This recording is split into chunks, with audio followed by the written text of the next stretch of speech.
If you like Godzilla Minus One, then you're gonna love this video. We have a ton of stuff to talk about regarding Toho's massive hit, including concept art of Minus One Godzilla that almost led to the big G-Man looking very different than what we got to see in the final movie. So everyone, buckle up and let's get right to it.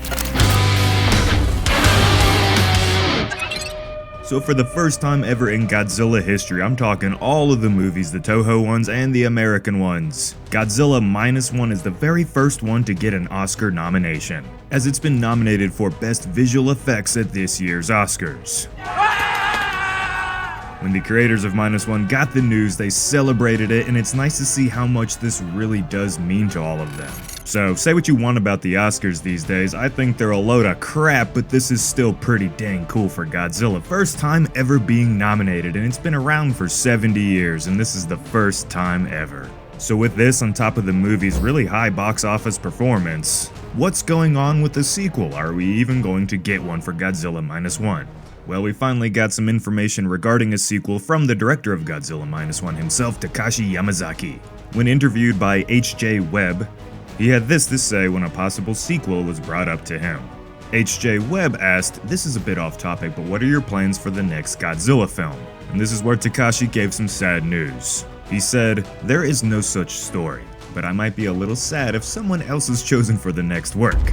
This confirms that there has been no substantial discussions of a sequel for Godzilla Minus One, but that doesn't mean it won't happen. Toho has been focused on Minus One solely and won't start to talk about sequels until the movie's box office run is completely over. That's at least my assumption. Right now they're trying to do that black and white version of Godzilla Minus One. And once that's out of theaters, then I think these people will start talking about a potential sequel. I mean, it's their biggest film ever. It only makes sense to have some sort of follow-up. And we do have an idea about this sequel if Yamazaki does indeed get chosen to work on the next movie.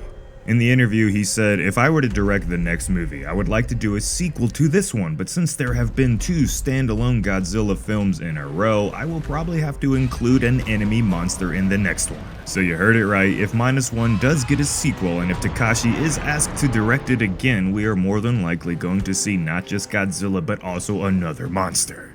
Your guess is as good as mine on who or what it could be, but you tell me in the comments, which type of monster would you like to see Minus One Goji share the screen with? Now let's get to the concept art for Godzilla Minus One that has recently caught my eye. Maybe you've seen it before, but to many this could be the very first time you are seeing this. And we get some crazy glimpses as to what Godzilla almost looked like, but first let's go over what we did get in the final movie for Godzilla Minus One. More or less, in my opinion, we got the classic Heisei Godzilla in a modern appearance. I love the design for Godzilla Minus One, but it's safe to say it's a classic choice of design, nothing really new or special here, but it was almost very different. Now, according to the internet, these drawings came with an info booklet that was given out in the Japan release for Minus One. I'll be honest with you guys, I wish I could read Japanese, but we will have to make do with inspecting the concept images alone. So let's start with the most wild design, the one that you're probably looking at right now. This would have had Godzilla Minus One looking more like a dinosaur. He doesn't have the classic upright stance that we typically see with Toho Godzilla movies.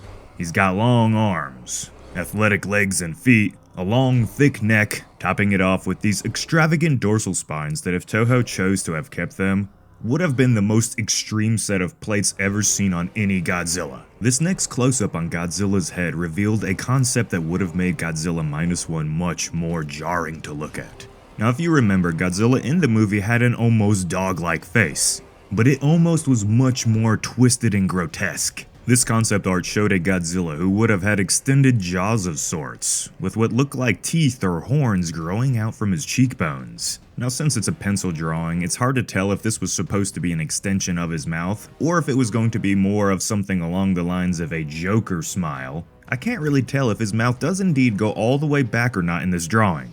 Either way, still, it would have given Shin Godzilla a run for its money when it comes to unsettling appearances if they kept this design in the movie.